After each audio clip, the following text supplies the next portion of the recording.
Welcome to the Genius Factory. Enjoy the video. You start by stopping automatic triggers.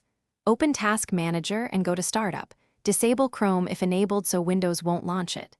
Then open Chrome settings and set on Startup to open the new tab page or continue where you left off depending on preference.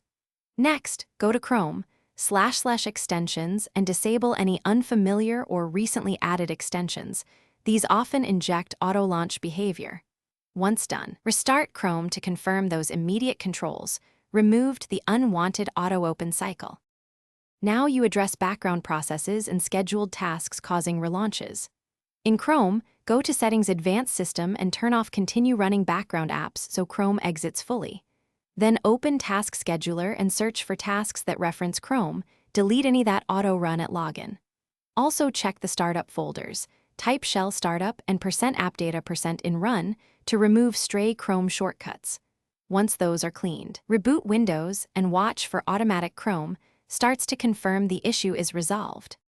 Finish by restoring Chrome defaults and scanning for bad actors. Go to Settings Reset and clean up Restore settings to original defaults, which removes startup overrides without losing bookmarks if synced. Then run a full scan with Windows Defender or Malwarebytes to catch persistence mechanisms. If Chrome still auto-opens, create a new Chrome user profile to isolate profile corrupted settings. If that works, migrate bookmarks and remove the old profile. If all else fails, uninstall Chrome, check for leftover Chrome folders, then reinstall. Troubleshooting tip: try a new OS user account before reinstalling. Thanks for watching. If you found this helpful, don't forget to like and subscribe.